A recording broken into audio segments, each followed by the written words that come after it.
2019 ఎన్నికలకు ముందు పెద్ద వివాదాస్పదమైనటువంటిది ఫోన్ ట్యాపింగ్, డేటా చౌర్యం. పెగాసస్ అనేటటువంటి సాఫ్ట్వేర్ ఇజ్రాయెల్ నుంచి భారత్లోని కొన్ని రాష్ట్ర ప్రభుత్వాలు G2G కింద కొనుక్కోవడం, బట్ దానికి కేంద్రం అనుమతి తీసుకోకపోవడం. అలాగ తీసుకున్నటువంటిది ఆంధ్రప్రదేశ్లో ప్రభుత్వం తరపున తీసుకున్నారు, కానీ ప్రభుత్వం తీసుకోలేదని చెప్పింది. ఓ ప్రైవేట్ సంస్థ తీసుకుంది. ఆ ప్రైవేట్ సంస్థ అప్పుడు ఉన్నటువంటి ఇంటెలిజెన్స్ చీఫ్ ఏబి వెంకటేశ్వరరావు గారి అబ్బాయికి సంబంధించినటువంటి సంస్థ. దాని ద్వారా మా ఫోన్లు ట్యాప్ చేశారన్నట్టు వైఎస్ఆర్ కాంగ్రెస్ పార్టీ చేసిన ఆరోపణ. 23 మంది ఎమ్మెల్యేలు బయటికి వెళ్ళడానికి కారణం వాళ్ళ వ్యక్తిగత విషయాల్ని ఆ పెగాసస్ సాఫ్ట్వేర్ ద్వారా ఐడెంటిఫై చేసి తద్వారా వాళ్ళని బ్లాక్మెయిల్ చేశారు. ఓ పక్కన మైనింగ్ ఎట్లాంటివే కాకుండా వ్యక్తిగత జీవితాన్ని అడ్డం పెట్టి అన్నటువంటిది నాడు చేసిన ఆరోపణ.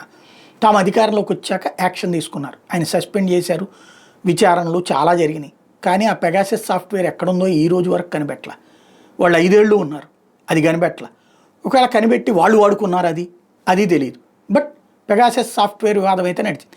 ఇప్పుడు ఏబీవీ ఏకంగా వైఎస్ఆర్ కాంగ్రెస్ పార్టీకి ధమ్కి ఇస్తున్నారు. జగన్ని పొరపాటు కూడా అధికారంలోకి రానినంటున్నారు.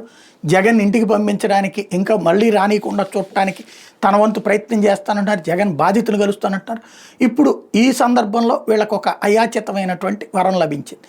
ఏంటంటే పెగాసస్కి దాని మీద మెటా కోర్టుకి ఇచ్చినటువంటి అఫిడవిట్లో ప్రపంచంలో ఎవరెవరు ఫోన్లు ట్యాప్ చేశారు, ఎక్కడెక్కడ చేశారు అంటే అందులో భారత్లో 100 మంది ప్రముఖులు ట్యాప్ చేశారని, బ్రిటన్లో 82 మంది, మొరాకోలో 69 మంది, పాకిస్తాన్లో 58 మంది, ఇండోనేషియాలో 54 మంది, ఇజ్రాయెల్లో 51 మంది, స్పెయిన్లో 12 మంది, నెదర్లాండ్స్లో 11 మంది, హంగేరీలో 8 మంది, ఫ్రాన్స్లో 7, యూకేకి సంబంధించి 2 చేశారు అన్నటువంటి విషయాన్ని ఇక్కడ హైలైట్ చేసుకొచ్చారు. సాక్షి హైలైట్ చేసింది. అప్పట్లో 2018-19లో మమతా బెనర్జీ అసెంబ్లీలోనే చెప్పుకొచ్చారు, మా దగ్గరకు వస్తే వద్దన్నాం అట్లాంటి ఫోన్ ట్యాపింగ్ సాఫ్ట్వేరు, బట్ ఆంధ్రాలో వాడారని తెలిసింది, వాళ్ళు వచ్చి మాతో చెప్పారని చెప్పి అప్పట్లో చెప్పింది. దాన్నే 2019 ఎన్నికలకు ముందు వైసీపీ వాడింది.